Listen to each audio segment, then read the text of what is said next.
Hello everyone, this is Brenda from Garlicky Maze and welcome to my channel.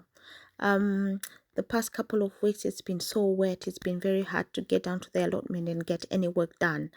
But we have been busy going in as often as we can just to see how much we can get done. And this is our progress so far.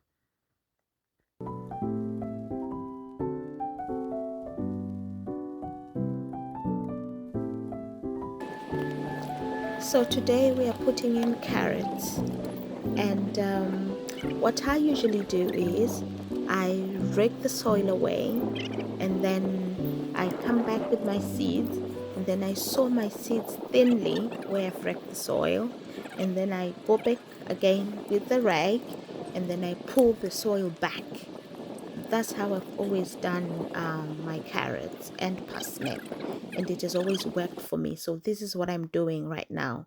I repeated that 3 times, and then when that was done, I had forgotten to put the onions. I usually start by putting in the onions, but I had to go back and put the onions.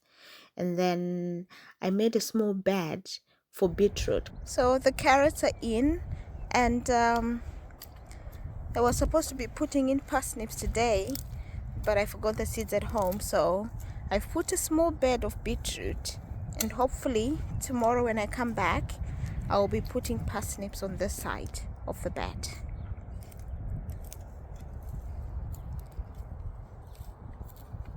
Dave is still digging, almost finished now.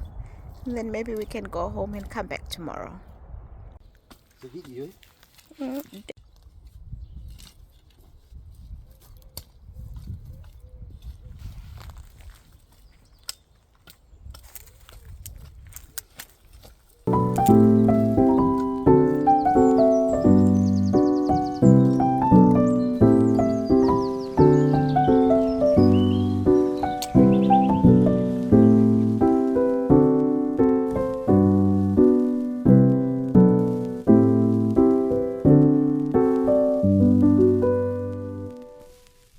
I'm back at the allotment, and today my first job is to clear the brassica cage and cut down some of my kale, because every spring I cut it down and I propagate it and put it back, because right now it's flowering.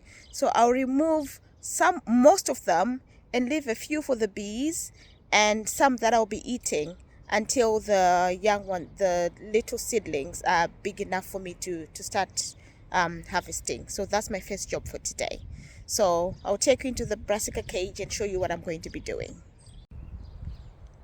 So this is the brassica cage that I'm working in today, and this is the kale that I'm going to be cutting down. Not all of it, I'm going to cut most of it down and bring it and leave a few that for the bees and some that I'm going to be eating while I wait for the rest to catch up. So what I usually do is to just start by ripping them up. At least that way I can get an idea of how much space I have. And I'm going to put them back in the very same place they've been in. It just makes it easier for me. I move them around every couple of years, but this year they're going back in the very same place. So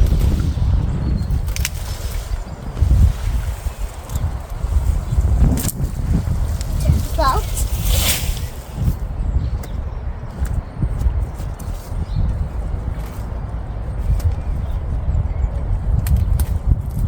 I think these ones were too close to the netting, so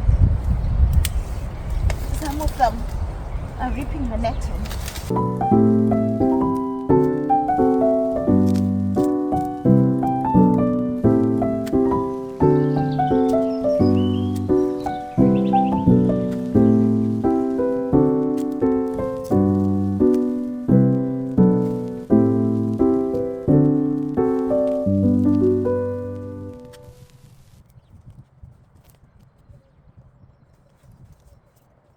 So I'm just going to leave these.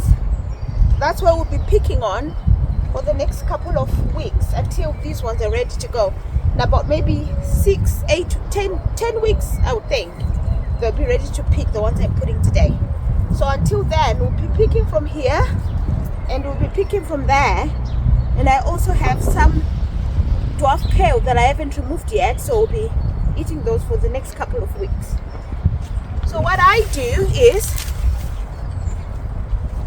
from the ones I've removed, I'll pick the ones that I think have got a thicker stem, like this one. It's got a thicker stem, and this one.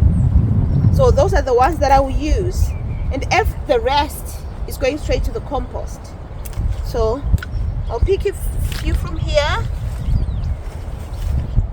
Yeah, these ones, they look good, and so do these ones. So I probably need about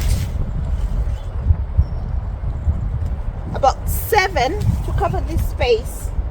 About 7, yeah. So I will do this bit, and then when I think they're ready to pick, that's when I'll remove these 2, the last bit that's remaining. Not 2, I think about 3 plants that I've got here.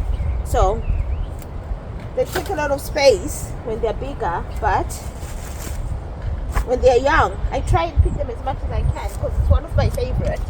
So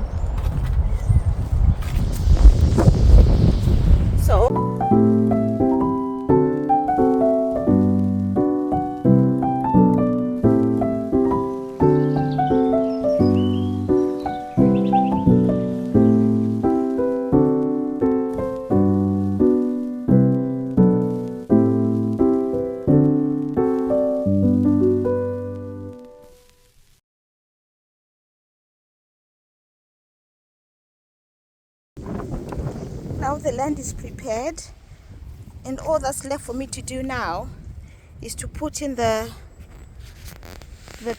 kale that I have been plucking from earlier. So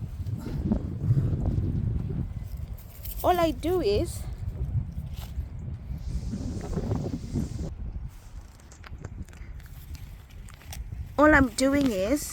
I'm taking the piece of kale that I've got and just dipping it into the ground. That's all I'm doing. So that's what I'm going to do for the rest of this place. So I removed 5 plants and I've put 6 back in. So that's the first job done for today. This was my first rhubarb harvest for this year. Thank you for watching Garlicky Maze. Come back again.